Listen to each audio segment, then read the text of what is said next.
right, hey gang, Andrew Can of TubeBuddy is here. It's the season finale. We're going to talk all about live streaming on YouTube and how to optimize your YouTube channel. What else is there to say? I said it already. Andrew Can of TubeBuddy is here.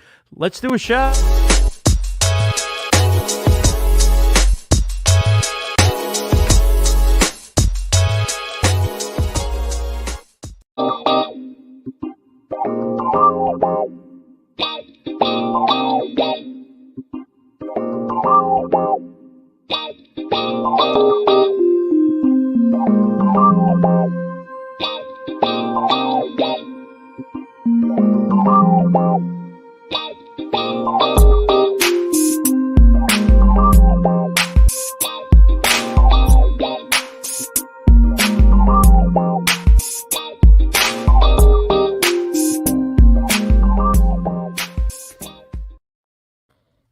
All right, welcome to the season finale of StreamYard Connect. Don't worry, we're not going anywhere as we wrap up season 4 here.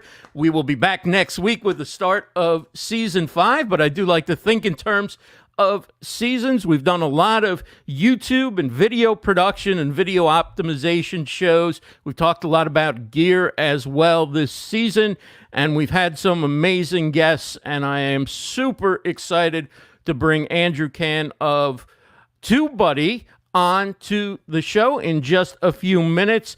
If you take a look back at some of our guests, we've just had a tremendous group of people that I'm so thankful that have been a part of the show throughout the season. We have a bunch of new creators with StreamYard. Roberto Blake and Daniel Battelle, Nick and Dee Nimmin have all been on the show.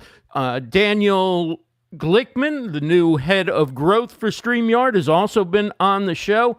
Another YouTuber that's been on the show is Diana Gladney, talking about cameras and lighting. Of course, we had the Hall of Fame podcaster Dave Jackson, entrepreneurs like Outlaw Mass, Carlos Gill, and Reggie Williams, the Hollywood flavor of Joey Garrity, talking about what it takes to be visible and influence and have influence Hollywood style. Tim Gillette talked about monetizing events. Lauren Weissman talked about messaging before marketing. We also got into using video clips on your live streams with Brian Alvey. And of course, we had a live stream producer on, and that was Phil Kluba, talking about his career and how he got into producing live streams for businesses and brands.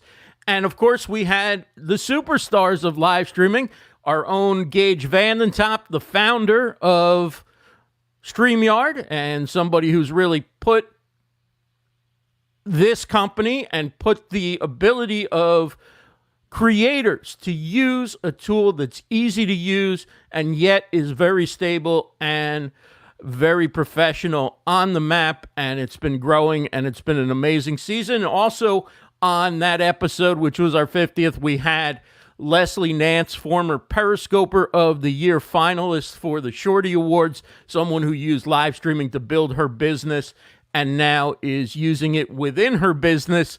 Very interesting, her development from doing a 5-day-a-week show to now using live streaming strategically within her group after she kind of built up her brand by going live streaming regularly. So all that makes for an exciting season, and we've got a lot of really interesting things to come that I'm looking forward to talking about. And when you talk about StreamYard, of course, the 3 pillars, I mentioned them in that sentence a few seconds ago: ease of use, stability, and professional-looking streams. You see the co-founders there, Gage Vandentop on the left and Dan Briggs on the right. And of course, multi-streaming is a big feature of StreamYard. You don't need any other tool to multi-stream. You can go live to Facebook, and you can go live to LinkedIn Live, YouTube Live, Periscope, which of course gets you on Twitter and your Twitch channel. And if that isn't enough, there's also custom RTMP. I use it to go to Amazon Live. You can use it for any destination that doesn't already have built-in integration with StreamYard. And last night I was on with Dana Bentz, the head of marketing for StreamYard, and we talked about how easy it is to use StreamYard's multi-streaming feature. I love how you said that multi-streaming isn't any harder than going to one platform, because you're right, it's actually not. When some people ask me,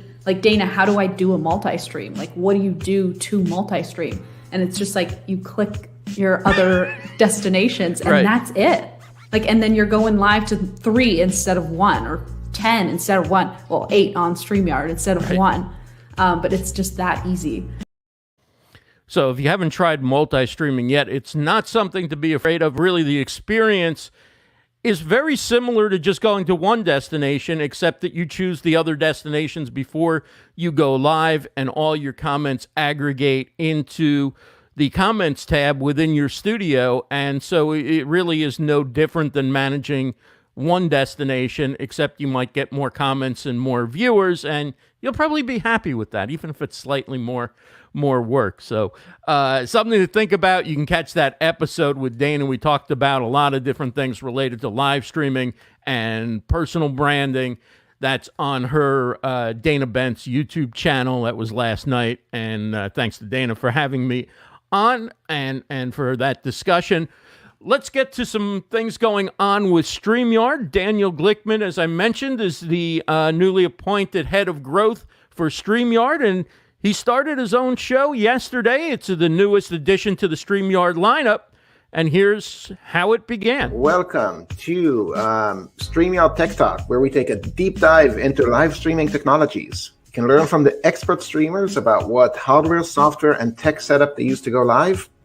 Get your streaming tech questions ready, because we're about to get started. And then you'll put together a nicely produced intro that, don't forget, you can upload a video of up to 5 minutes on StreamYard. You can play as an intro, you can play it as an outro, you can run clips as I'm doing here. Let's take a look at Daniel's intro, collage, or intro, produced intro. You know what? Just play it, Ross. You said everything you needed to say.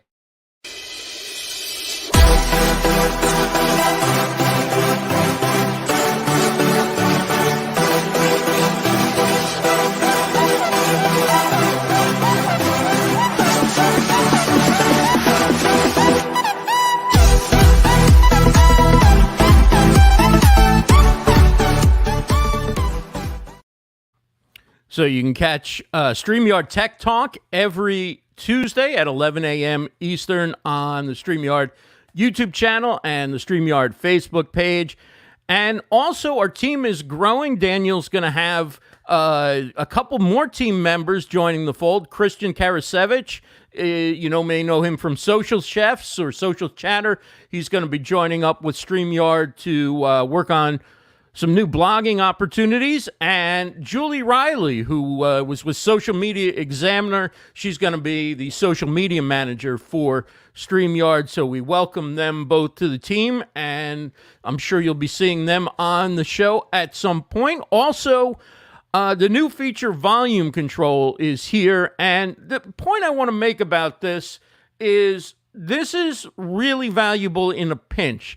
I think the best practice, if you're trying to get level audio with your guest, is to have them come on ahead of time and sort of mix your volume level there, right? Have them, once you've got your level correct, your gain correct for your own audio, then ask your guest to either get a little louder, a little softer, either turn it up or turn it down a little bit so that you're close to matching. However, when guests join in the middle, or if there's a major change in your guest's audio, you can now go down to that three-dot menu over the guest's little image below the monitor there, and you can actually go in and adjust the guest level. So if a guest is too quiet, you can boost it. If the guest is too soft, you can, if the guest is too loud, rather, you can decrease it, boost it, decrease it. But that is available. You also can adjust your own, although I'm not touching that right now. So if you can set it first within your own mixer or with your own computer, that's the best way to do it. And of course, StreamYard does their work as well to balance things out. between different sources and different quality audio and puts a nice mix together. But these are some things you can do to influence it if you're finding that the volume is off between the two people who are speaking, or more people, and particularly when a guest joins in progress and you don't have a chance to necessarily communicate with them. You don't want to say it on camera to turn up their volume, turn it down. And when I say volume, for those who are professional, you may know it as gain, their level, but what we're talking about is how loud the guest is coming in or how soft they're coming in. So that's available, volume control, both for your guest and for you. I would say if you're doing well with your own audio, just leave it on automatic for yourself and adjust your levels on your own computer, or if you're using an audio interface or mixer, do that there. I also want to mention the producer program that Marisa Cali has been working hard to put together. She's building up a team of producers. It's in beta right now, but as people need professional production for StreamYard broadcasts, then it's now something that you'll be able to go to within StreamYard and find out who might be available that would be a good match for the type of broadcast you want to do. So another really good program, and congratulations to Marisa on building that up and putting a team together to provide production services for those who are looking for it. Let's get to the industry news real quick. The AI entertainment company Ben has purchased TubeBuddy. I'm not going to get into it right now. We have a source, perhaps, coming on in just a minute. Not a lot of information about it other than a press release that Ben put out that I've seen so far. And also Spotify just continues to buy up podcasting properties. They are going all in. This time they spent the cool $235 million, according to TechCrunch, to buy Megaphone. It's an ad and publishing platform, and the idea is to use third-party ad insertion, essentially, for creators, not just delivering it perhaps to their top tier of people, but the idea now that they can insert ads in pretty much anyone's podcast, I think, including podcasts that are on other platforms, I believe. So I have to learn a lot about what this is and what it means. But what it means is, in the big picture, don't sleep on Spotify. I mean, they have come to play. They have invested a tremendous amount of money. I think at the beginning of the year, they had a goal of about $500 million that they were going to put into podcasting. Well, $235 million is getting them close. They've also bought, I believe it was the beginning of last year, they bought Gimlet and they bought Anchor, and they've, signed Joe Rogan to a $100 million contract. They're here. They're playing for keeps. They're getting into video podcasting, at least for the people on the upper end, on the with big podcasts, trying to take on YouTube. And that way, I think eventually that maybe that'll become available to everybody. I'm not sure yet, but if you don't have your podcast on Spotify, you should. You should, even if you prefer to use a different app, or you're still going to stick by that RSS feed delivery. You still should have your podcast on Spotify because, first of all, it's a cool brand to be associated with, but it's also a place where a lot of people are going to listen to podcasts, and Spotify knows that the podcasting realm is their biggest potential area right now for growth. It might not be anywhere near as big as music, but it's where they see through ads and other things that they have a chance to grow, make money, get premium subscribers, and more. So, again, don't sleep on Spotify. They are going big time into podcasting and perhaps into video in some ways as well. And also a quick thanks to Jesse Guthrie. We really evolved the look of the show, and Jesse came on to do the backgrounds for us, and it's been great working with Jesse throughout the season. So you see these this new look for the show that we've had this season.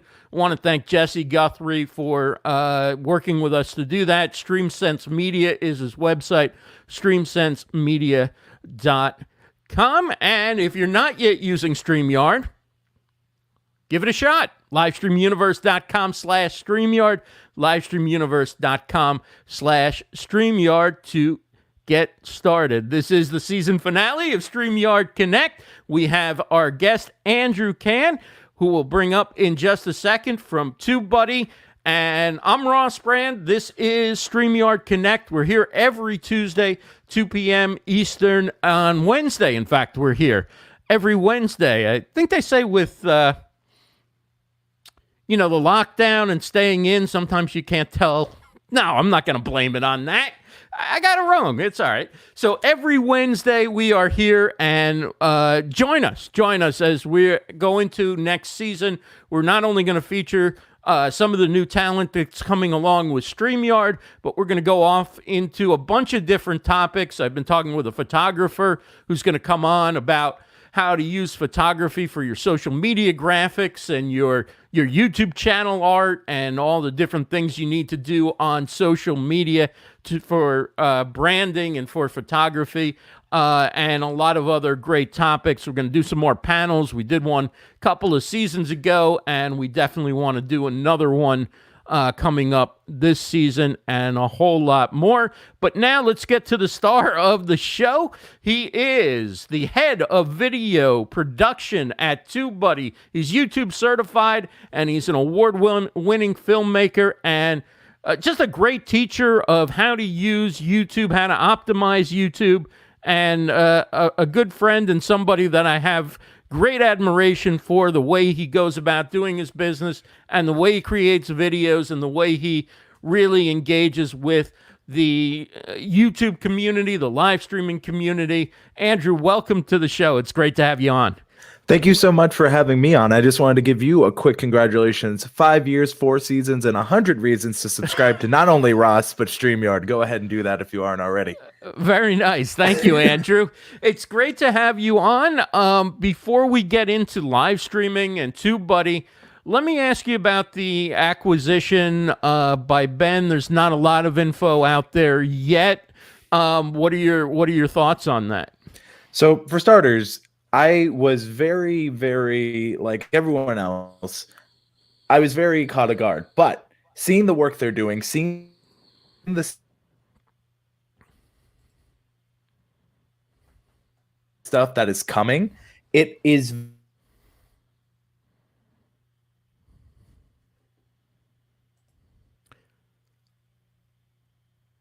not sure if you froze up on my end or your end. Is anybody else having trouble hearing Andrew? Does anybody else think he froze up? I'm not sure if you can reset your audio. And Andrew will probably be back in just a second. This is StreamYard Connect. I'm Ross Brand, and here he is once again, the great Andrew Can. So sorry about that. That's all right. You were saying about Ben. To answer your question, yeah, I'm very excited about it. Here's the thing. TubeBuddy has always been very similar to StreamYard about empowering creators with tools that can help them do what they do best better. And with Ben and with all the promise of AI and just getting to work on some cool things that we've had in the pipeline and in the works, we've been able to already start elevating some of the stuff we had behind the scenes. And I'm so excited for what is to come. And just not only for me personally, but honestly, the tools that we're offering, how we can work with more brands, more creators, just to let them do what they do best better. I'm so excited. Oh, that sounds great. And we'll keep watching and see what this new collaboration or this new integration with Ben will do with TubeBuddy and what TubeBuddy can do for Ben. It's exciting, all these different developments within the digital space. Now, let's get to live streaming, easy for me to say, on YouTube. And let me start out by asking this. For people who have relatively small channels, they're starting out, they don't do a lot of YouTube, or they haven't had a lot of success yet on YouTube, is live streaming a good way to go about building your channel, or should you hold off on live streaming to YouTube until you've gotten a bigger audience and you feel that, you're more likely to get a lot of watch time and a lot of people showing up for you on YouTube? So my stance on this is actually shifted. I used to think that, you should have an established audience before you even go live. But I think part of what is brilliant about the world is that we can adapt and change. And what I've seen, especially this year, is that it's not so much if you have an established audience, it's knowing who you want your audience to be, which I think is important. I think at any moment you can start live streaming. You just need to know who you're trying to help. A great example is StreamYard. They want to help streamers, and here we are. TubeBuddy wants to help YouTube creators, so that's what we stream about. Knowing what you want to talk about is when you can get started, when you are passionate about it, when it is the thing that gets you up every day and you're like, I can't wait to go and talk about this with people. That's when you should start streaming, because that's when you know who you're talking to. Right. And so if you have a small channel, you're not going to obviously have nearly as many people getting notified in the beginning. Is it okay to... people used to say a lot of times, oh, you're going to hurt yourself in the algorithm if you go live and you don't get too many views, because in general, at least the way it used to be when my channel was really small and I didn't necessarily have much of a game plan with YouTube, I would upload videos and they would do okay or not very good. But in the beginning, there wasn't much happening if I went live, and it seemed like, okay, here's a lost opportunity for sure. And as my channel's grown a little bit, I've seen more momentum with going live, but I have still seen that most of the progress that I make on my channel, most of the views, most of what moves the needle forward, so to speak, comes from uploading videos, not necessarily from going live. But I say that as somebody who hasn't done a lot of lives in the last 6 months to a year on YouTube, because I didn't think that it was good for my channel. So I think you bring up a very good point, right? When it comes to how you started, you said that you weren't, you were just uploading, you were trying to find your momentum. I think that if you're going to start a show, which is what a live stream is, this is a commitment, it is a show, you need to have an idea with that. So if you know what your content is, a great example is Optibotimus, who is here in our chat. I see a lot of great people here in the chat. He does toy reviews and he does collectibles reviews. If he was to, he's done a lot of videos. If he wants to transition to doing lives, he can do them on those things, do live unboxings, let his audience get more into it. It's understanding, once again, who you want to help. A lot of people are afraid live streaming will hurt them out of the gate because they don't have an audience. But how are you to establish an audience if you don't try, right? That's one of the things I see worse. It's like, you're so worried about hurting the audience, you have 4 people watching. Keep going. Right, content is content. And if you optimize it well, and if you think it through and you make it for the future viewers in mind, well, not only do you have a live stream, well, then you have a video replay. And if you put, a newer feature YouTube chapters in it, then all of a sudden you're giving yourself more ways to get discovered. You're giving yourself more ways to get new people interested, and they're aware you're live, where they can get to know you more personable than in a traditional video. So there's really no wrong stage in the development of your channel to go live if you have a show or a purpose for an audience that's out there and you're delivering content that they're looking for. It may be a small audience, but it's not going to hurt your channel doing that kind of content. No, especially if you have that plan in mind. Now, if you're just like, I'm going to go live every single day and we're just going to talk about a new fruit. I'm like, okay, Ross, that's great. What does fruit have to do with live streaming? Right. No, it totally makes sense. When it comes to the fundamentals of optimizing videos, your title, your tags, your thumbnail, your description, is there a difference in how you should go about optimizing a scheduled live stream where, the video is up before you go, the video page is up before you go live, and what you would do with an uploaded video? Sure. So one thing YouTube says, especially for traditional videos, is that you should be searchable and compelling, right? So the idea is, if you're searchable, well, you're meeting people where they're looking for, right? A great example is how to grow on YouTube. People are searching for that. So that's a good start, but it's not really compelling, right? Streams really do well with that compelling element, right? So how to optimize YouTube for live streams, right? That's the name of this one. That's very searchable. But let's go a step further. If we put how to optimize YouTube for live streams to never get 0 viewers again, well, all of a sudden that's way more compelling. Now, honestly, you have to honor that. You can't just, you can't just say a big claim and not honor it. But the idea is that you are so undeniably compelling that they can't miss the stream, that they have to click through and hit set reminder, or they do it on the page. So when it comes to streams, searchable is so important too. But do not forget the compelling nature, because that's what's going to get people excited for it. That's what's going to build that hype. Now, do you enter, you probably enter tags, I assume, before you go live. You can go in, you can enter tags, right? Makes sense, because they help you find an audience, or they help YouTube know where to direct people who might be interested in that. Is the point of tags to basically teach YouTube what your video is about, or is the point of tags to get this tag that's like, okay, when I click on that tag, I'm going to own that phrase or whatever. You hear so many different things. Tell people, first of all, the value of tags, because some people say they don't matter at all anymore, and other people say they very much matter. And then, kind of what YouTube uses them for, so people have an idea of kind of how to go about setting up their tags.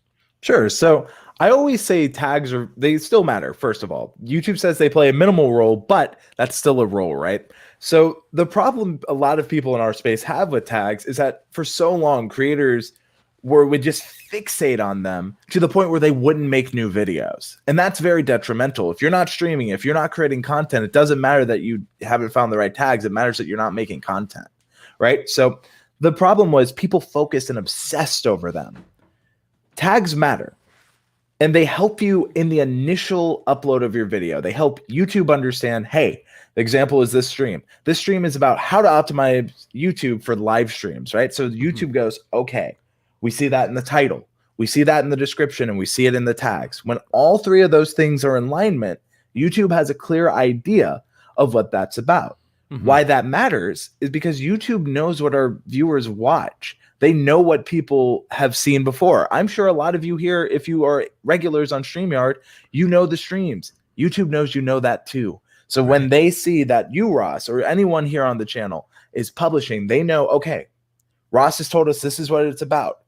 This audience loves that kind of content from Ross. Let's put them together to show it to that person. Right.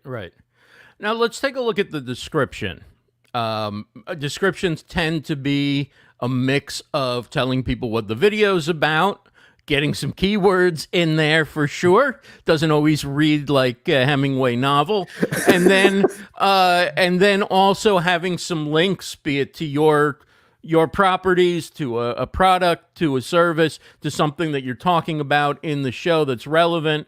Talk about just a big picture overview of kind of the best practices for putting your description. Do you want it to be long? Do you want it to be short? Do you want to have just description above the fold, or can you have a link up there? What are the best ways to go about doing your description for any kind of video, but in particular for a live stream video?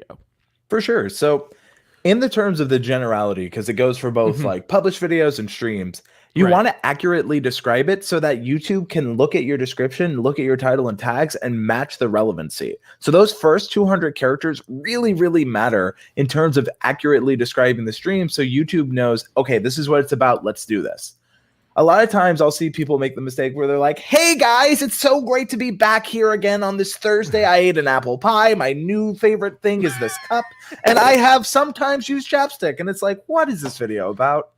Right. What is this live stream about? Right. So when you describe it, a viewer can quickly look and go, okay, I get that. Then for live streams, especially, those first 200 can help you get higher in search because YouTube likes lives. Here's why. They're always going to be more relevant than a pre-recorded video, and YouTube likes live content because they sort by default by relevancy. So they give streams a little more weight. That doesn't mean you get to be irrelevant, and it doesn't mean you can't keyword stuff, because that's how you get in trouble. But Right. what it does for descriptions is those first 200 characters, YouTube has said about only 10% read that from viewers. But guess what? YouTube 100% of the time uses it and reads it. So what I say is those first 200 characters, describe it accurately, make sure that it's good. Then under that, you ask the importance, should you use the full description? Absolutely, especially for live streams. If you are not using the chapter feature, it is a huge missed opportunity. If you don't know what the chapters are, it's where you can put timestamps in the description by putting 00:00 and then whatever time. And it works because YouTube can use that as a snippet and recommend it in Google. They can recommend it in people searching elsewhere. And it is so important that when you add those chapters, think about how could this be searchable? How can this include tags I have in the video? And then you're just giving YouTube so much information that all they can say is, well, Ross knows his stuff. Ross has given us above and beyond what everyone else is. So we see people are watching this. Let's try pushing it out more. Right. Again, you wouldn't build a house without a blueprint, right? So why would you not set up your videos for success? Right. Makes total sense. And after the video is done, after it's in replay, obviously doing chapters is a must at this point, because, for example, I might say that I might mention in the description that you're joining us, but somebody could come in and they're watching the open and they're going, no, there's no Andrew here, right? So having a chapter of where I start talking to you and perhaps where we discuss description or where we discuss tags, whatever somebody might be going, I want to hear what Andrew has to say about that. That's important to do as a chapter, I think, right? There's no limit on how much you can drill down. Make it easy for the viewer. Is that the right way to approach it? Yeah, and you can also go a step beyond. Look at your analytics, because YouTube shows you where people are replaying back to. If you notice that, like, at the beginning, there's a huge spike of interest because they just get to see Ross's beautiful face, then you put that chapter right there. Check is in the mail, my friend. You're welcome. I just like having fun. You know me. Yeah. Okay, so you've done that. Do you think about changing the thumbnail cover, changing the description, the title, the tags? What changes do you look at after a live stream's over, or do you say, okay, this was a good live stream, I'm not going to mess with anything, and the same things that work to draw an audience will work to draw people in replay? So to start, I think it's I usually optimize it to, I know where it's going to work for both live and replay. So I'll pretend I don't. So if I didn't know that, what I'll say is this. I always think about, when it comes to my thumbnail, I always A/B test immediately, because sometimes what works for a live doesn't work for a replay. Sometimes you can come up with a better thing. You can A/B test with TubeBuddy's Legend Plan. But I love A/B testing. You can also do this if you just, change out the thumbnail every day at midnight, so you have data, you can collect it. Right. But what I would say is, I would look at the thumbnail especially, because sometimes we design it to be looking like we're live right now. But the problem with that is, what happens when you're not, right? They see the replay. If you mislead someone and they think that you're live, well, that's not good for either of you. They wanted a live experience, and it's just a replay. So be transparent. If you have live in the title, change it. Always think about how people can find that stream and what's the core takeaway. I think the stream is beautifully optimized. So great job. I will send you a check as well. But jokes aside, it's very, very good, because you want to think, if this replay, what do I want the people watching the replay to really get out of it? What do I want them to take away and say, you know what, Ross, I didn't know that, but because of you, I now do. Right. That's the moments you really need to highlight. That's what you really should be going in and finding. And the ways you can change that in the title are, you should have that set up perfectly for when you're no longer live and you're in the replay, you don't have to worry about it. So the thumbnail is the main thing to pay attention to. And maybe I need to sort of reverse engineer that, because not necessarily for this show. I think it's pretty clear, because StreamYard's a live streaming platform, that it's a live show. But for some of my own stuff, when I go live, I often use a thumbnail that's similar to the thumbnails of my uploaded videos. Maybe I should be putting a live sign on them or some, something that says, hey, this is a live event. Like you want to get in here. This isn't going to be around forever if you want to participate.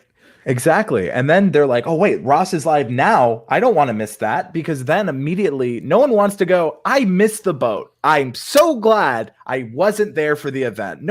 I've never heard anyone who wanted to go to an event say that. So don't, if you make urgency in your content, people will pick up on that and have to be there. Right. Well, if you don't have a notepad out and you're not taking notes, I'll pause for a second, say hello to some people in the chat, because this is a masterclass in using YouTube. Good to see Sandy here, Fully Involved Media Group. Luke is here. Dana Bentz, of course, is here. Great to see you. Gabriel is here. Nice to see you. Roadrunner Coins was here, but had to get back to work. Yvonne Robinson Jackson. Nice to see you. Jaden Sue is here. James Lamada. Beauty Bubble is here. James Pruitt. Stephen Kaplan. Thanks, everybody, for being here. Bridget Brigetti is here. Thank you for being here. And it's just great talking with Andrew Can from TubeBuddy. You can check out TubeBuddy's channel over at tubebuddy.com/livestream. No, that's I thought I had put up I did not mean to put up that. No. Well, use okay. Ross's buddy. If you'd like to I use, get it. if you'd like to use my link, and I did not mean to use that. I swear I did not mean to put that up. I thought I was putting up the TubeBuddy YouTube channel, and that's why I said that. But if you would like to support me by using my link for TubeBuddy, I won't complain. You can go to tubebuddy.com/livestreamuniverse, or you can just go to tubebuddy.com and download the free browser extension. There should be a link in the description on Facebook and YouTube. And get started with TubeBuddy. It's free to download the Chrome extension. You connect it with your YouTube channel, and you'll all of a sudden see right away useful information showing up, and you can start to learn about what might be working and what might not be working. And I think, Andrew, when people look at TubeBuddy and they go, okay, I've got TubeBuddy in, how come I'm not getting 1 million people watching my videos? TubeBuddy doesn't bring an audience to you. It helps you identify where opportunities could be for someone with your content. Can you explain to people what you mean when you say, like, identify opportunities? What are they trying to accomplish if they're new to using TubeBuddy in order to help them focus on content that over time could build a successful channel? Sure. So to kind of start at the beginning, I think TubeBuddy especially is like a gym membership, right? Like if I just sign up for a gym, I don't have a 6-pack, right? I wish, but I don't. It's not the reality. I got one in the fridge, I think. Well, there we go. Can but you get me one? I'll be here all week. But the thing is, it's a lot like a gym membership where that you get access to all this equipment that can help you change your body, your mind, etc. TubeBuddy is a suite of tools. It gives you the ability to change your YouTube channel. So when we talk about identifying opportunities with our Keyword Explorer, one of the things we do is we look for opportunities for you to show up in search, because YouTube is the second largest search engine in the world. So we focus on search and discovery, because search can lead for discovery not only of your videos, but of your live streams too. Because a great example, the Apple event that just happened, the new consoles that are coming out, people want to talk about it live. Videos are great, but if I can have a live chat conversation with other people that are passionate, it's like being in a concert, feeling the energy of something you're so excited about. And that's the beauty of the live stream. So TubeBuddy's a lot like that gym membership. Just because you signed up doesn't mean you get the ripped body you want. And it's also similar to, if you don't know how the tools work, we have courses, we have coaches that can help you use it, right? So when it comes to the importance of finding opportunities, we give you an idea of keywords. I saw someone earlier in the chat say keywords equal tags. That is a very gross oversimplification. Right. To make it simple, keywords are the key word, the main focus of what the video is about. It is not just tags.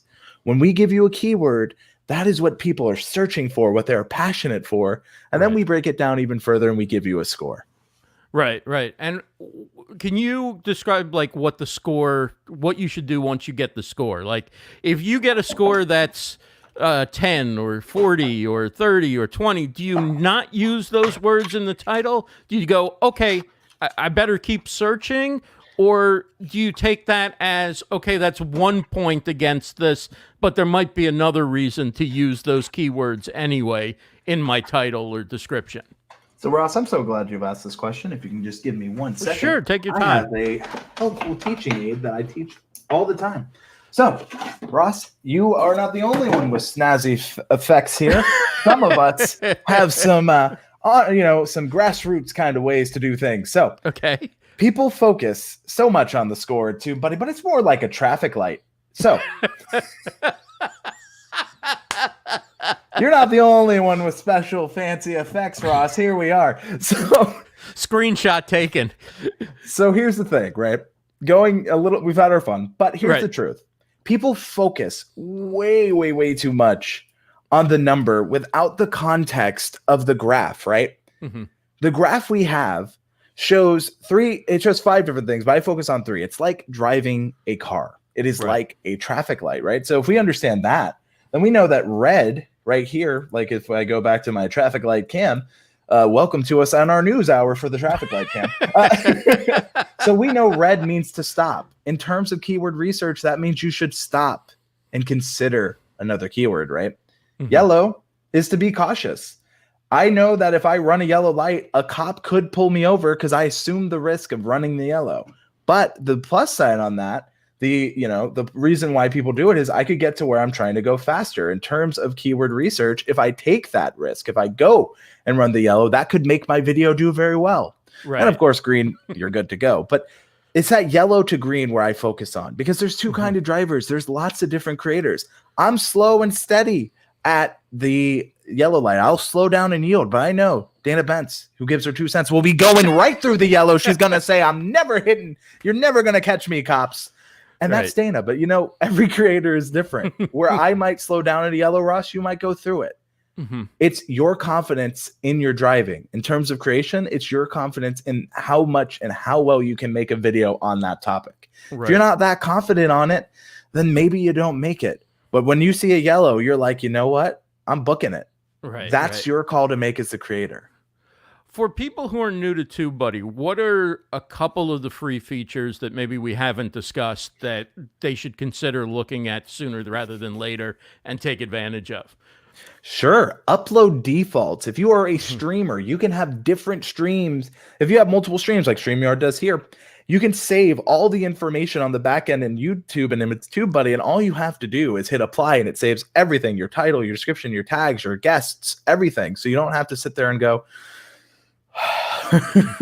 you don't have to sit there and recopy and paste. I know StreamYard has a lot of useful features like that too, but in terms of the optimization, you can just bring them in.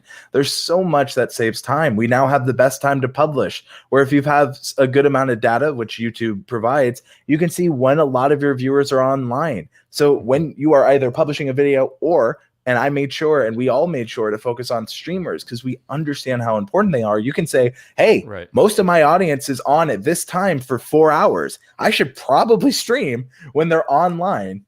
Right.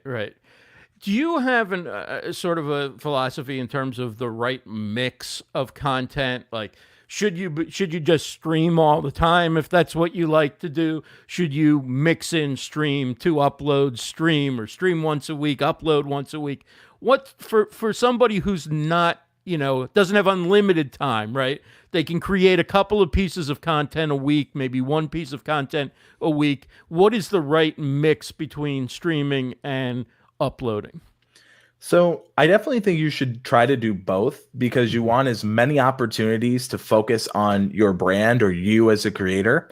So streaming is brilliant. And I recommend, because we do it at least once a week on TubeBuddy, if you can get that show, you can get that consistency and find new innovative things to talk about, something that you do very well here at StreamYard, then that can work very well. And then the content can bring people in, and you're like, hey, if you want to discuss this more with me, you want to dive deeper, come to my Wednesday show where we will go even deeper than we can in this video. So then there's a reason to subscribe. There's a reason to come to the stream, and they're feeding to each other instead of pulling one way or pulling the other, which a lot of people accidentally do with their streams. Your content can help your streams and vice versa. Yeah. So you want to be making content that feeds into your streams, and then in your streams you get questions that you might not be able to answer at the moment. Hey, that's a great idea for a video. Look out next week, we'll have a video on that. Or I've already covered it in a video. Right. And then you re-energize that video by sending your audience to that video. What do you do with videos that have just completely underperformed for many years? You put them up at some point. You went back in, you upgraded the thumbnail, you put some tags in, you realized that, a couple of hashtags is in a description, so you wrote a description, and it's still sitting there with not much going for it. Is there any harm to just leaving it up on your channel as, hey, it's there for somebody who might find it and be interested in it, and I don't really... Or do you want, or is it, if you have like 10 views or 100 views as your channel grows, do you want to start? Is there a certain number where you want to just go like, let's drop that off? Nobody's really watching it, because you can dig into the analytics and you can see that like this video has 2 hours of watch time in the last 3 years or whatever. You're like, I don't think anybody's coming back for this one. So I'd actually look at the impressions there, because sometimes what can happen is YouTube can try its hardest to put something out in front of people, but if they just didn't click, that's not the video's fault. That's the thumbnails, right? So I dive deep. I go, how many people did this show? It was interesting because I was working with someone, and they're like, this video is awful. YouTube never even put it out. And then we learned their impressions, and they had 1 million impressions. Right. So YouTube really tried to put it out, but no one clicked on it because they couldn't tell what the video was based on the title and thumbnail. So I would look there. I mean, if I've had like 2 impressions over 4 years, maybe I consider how I missed the mark. Maybe I look at what is this video really about, and is that what it's described? If a video doesn't perform, more often than not, it's a reflection of us as You're freezing up a bit. creators. Your audio is... That's hard in life. Oh, am I here? You're back, I think. Or not. Can you hear me? Yeah, you might want to refresh. You're frozen on my end. We're talking with Andrew Can from TubeBuddy, and he drops out. He's going to come back in just a second. It's just great getting all this advice and knowledge about how to use YouTube, from live streaming to uploading videos, and that concludes our fill. And here he's back, the great Andrew Can. How are you doing on time? Can you stay a little longer? I'm doing fine. It's up to whatever you would like. I mean, I gave my time for you, so you tell me when you're done with me, Ross. All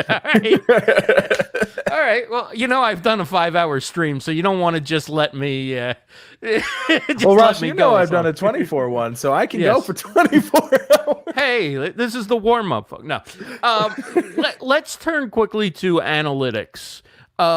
For people who are overwhelmed, which is me, and I think anybody who just goes into the analytics and goes, "What the heck am I supposed to look for?" Can you break down where to start with analytics? What are a few important metrics? Because if you look at everything, you're looking at nothing. Yes. So one of the things I do is I tell you to look at the TubeBuddy Quick Links, because we break it down on the things you really should focus on. So that's things such as watch time. What is the click-through rate? How many subscribers did this video drive? How many likes and dislikes did it get? So what I tell people when you're trying to understand why a video didn't perform, why a stream didn't do well, I say, look at the impressions. A lot of people don't know what impressions are, so I want to take that moment. If you make a thumbnail, YouTube will show that to people. When YouTube shows at least 50% of that thumbnail, so a majority of it for at least a second, that's an impression. That can happen when you're scrolling on your phone. That can happen if you read the comments and you see videos to the side. What that means is YouTube put it out in front of people. And that means it gives you an idea of how many times YouTube tried to put it out there. The click-through rate matters because that means when they saw the thumbnail, they decided, I want to watch this video or live stream. Right. Focus on that, because if YouTube has 1 million impressions, that means you're probably ranking in search and all these things. But it could be down to our thumbnails, and that can be the hardest pill to swallow, is that it's our fault. One of the hardest things it was to take it personally at TubeBuddy. It's like, okay, we're not making the best thumbnails I can make or we can make. And that's on us. And if we keep blaming YouTube for our own downfalls, we're not going to do better, because YouTube's doing it. YouTube's trying. Right, but YouTube can't make people click on your thumbnail. They can only put it in front of people. Well, your thumbnails are phenomenal now. And I was wondering, what are the key elements to a good thumbnail? And I know that's subjective and it's changing and there's trends and everything, but most people just don't know where to start, right? They think big letters maybe, then they think like everything but the kitchen sink, not enough, then there's too much on the cover, then there's not enough, that's not working, should I change the color? What are the key elements that make a good thumbnail? You know, what have you learned now that because I think your thumbnails are so on point right now for what you're doing? So one thing I would say is we have a tool called Click Magnet that can actually analyze your thumbnails and tell you what does and doesn't work for you. Oh, wow. So for anyone interested, it is a legend level feature, but you can use that code from Ross. You can use Ross's buddy to get 20% off, then do yearly for 40. But what I'm saying is, gotta help. But here's the thing. Jokes aside, what we've noticed at thumbnails is it's different per audience. So these are just generalities, but it may be different for you. So pay attention to that. What we tend to notice for us at TubeBuddy, when I started putting my face on it, people started caring more because they could relate more. We're software. It's not the most interesting thing to look at. So putting a human face is a little more interesting. Having vibrant colors that stand out, because like I said, a lot of it's just screenshots of the software, looking at what your competitors are doing and thinking, well, how can I make this more interesting? If you would go, you can literally look at your thumbnail, compare it to them and go, when I click on this, and if the answer is no, that's a problem. Right. So it comes down to doing the research, seeing what your audience responds to. And if you have a lot of videos and streams, go in, sort them by click-through rate and see which ones they tend to click on and what's a prevailing theme. What is the commonality? I don't want to put you in an uncomfortable position of picking favorites, but are there a few creators that we might know that you look at and you say, they've figured it out, they're doing thumbnails right? Don't copy them directly, but learn from what they're doing. They understand how to lay things out, how to make a really good thumbnail that has impact. Sure. So, I mean, some simple ones are like Nick Nimmin, Daniel Batal, D. Nimmin. They're great. Look at Mr. Beast and think about, if you were trying to get a more compelling thumbnail, what does he do that makes you so curious about it before even reading the title? Right. Look at people in your space that are larger than you and see, why would someone want to click on this? Here's the thing. Throw away your personal bias and think as a new viewer who has never heard of this subject, why would I want to click on it? And that's when you start thinking of YouTube as you, the creator, and you think of it as you, the audience member, you who is watching, the pleasure to be humans, the all things women for his glory, the fully involved media group, the Sandy Moonstones, because that's way more important than us as creators. When we say YouTube, we make the mistake in thinking it's all about us. The reality is it's all about you watching and matching our interests with yours. Good to see Eileen Smith here, and you mentioned pleasure to be human, who has a question. If the title is too long, shorten the title, I think, or do you shorten the title if it's, is there a point where the title gets too long? You want to keep it within a certain length. So YouTube has said in the Creator Academy, between 20 to 70 is a sweet spot. The reason is any more characters than 70 is on mobile devices and on TVs, it kind of starts getting cut off. So you don't even see those words really. On desktop, you'll see it, but 80% of people watch YouTube on their phone. So try to keep your title between 20 to 70 and think about that 80% watching on the phone. Playlists. What's the key to a good playlist? Sure. A key to a good playlist is that it too should be searchable, right? I learned this by working with a lot of gaming channels. Gaming channels can do great in search because people want to watch content in that way. So they should be searchable too. playlist should have a common theme, right? All of your, think of it like seasons of a TV show, seasons of content, right? If you have 40 videos, because you were live streaming all about fruit, Ross, and I told you it was a bad idea, but you loved that fruit stream, Mango Monday forever, right? But here's the thing. Ideally, you would put all those fruit streams in there, but you're like, but I sometimes talk about vegetables. So that's great, but it doesn't make sense to the fruit people. Right. So keep it focused on the topic. Keep it focused on what you do, right? So if you are talking about, let's say you are a gardening channel and you love flowers, make it about flowers that are similar. Maybe it's the same family, the same kind of flowers. If you're a cooking channel, have all your chicken recipes all together. There's a lot you can do. You should make them relevant, because if all of a sudden in our fruit playlist, you're like, I want to talk about vegetables. I'm like, Ross, we told you it's fruit. So it shouldn't necessarily be the title of the show. It should be descriptive words or words that tell you what the playlist is about, right? That are searchable. So it shouldn't be like live stream deals. It should be like great gear for live streaming or something. I don't know if that's what you would want, but because what are people more likely to search for? How to start live streaming, or what? People don't necessarily know the name of your show. They know what they want to know. Match them with where they are. Go where they are. Cool. Well, so much great advice. We could do this all day. We are just about out of time for season 4. Thank you so much, Andrew. Check him out.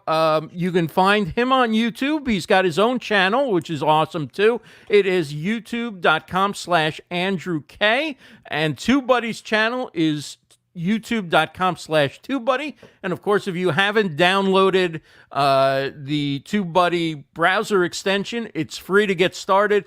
TubeBuddy.com/LivestreamUniverse. And if you haven't signed up for Livestream Universe, then come on, LivestreamUniverse.com/StreamYard and get going with StreamYard. StreamYard and TubeBuddy are two products that really work well together when you want to have all your bases covered. You want to have a professional live stream, and you want to make sure that you're optimizing that live stream for YouTube. And with those two tools, it's really, really awesome. Thank you so much, Andrew. It's great to have you on, and I've learned a ton today. Thank you so much, Ross. And StreamYard has honestly fundamentally changed how we see live streaming at TubeBuddy. It's made it so simple and easy. And if you aren't using it, please, I implore you to. It's free and a great tool for all creators to use. Thank you, Andrew. Thank you to everybody for joining us today. What a great turnout and so much great information. I can't wait to go back and watch this and take notes and make some improvements to my channel, to the live streams that I publish on the StreamYard channel. It's just fantastic to get the insights of Andrew, who's done it, who works with TubeBuddy, works for TubeBuddy. He's their head of video production, and he's really been responsible for growing their outstanding channel to 500,000 subscribers, and it is just continuing to grow with great tutorials, great live streams, and so many opportunities to learn. We want to thank everybody also who's been a part of this season at StreamYard Connect. I want to thank Jesse Guthrie again for his help with graphics. I want to thank Beauty Bubble, who's always keeping things live in the chat. Thank you to Gage and Dan and Dana and the whole team over at StreamYard for everything they do. And of course, thank you for being here. We're going to come back with some great episodes in the next season, which starts next week. So see you back here again on Wednesday, 2 p.m. Eastern, for another episode of StreamYard Connect. Take care, everybody.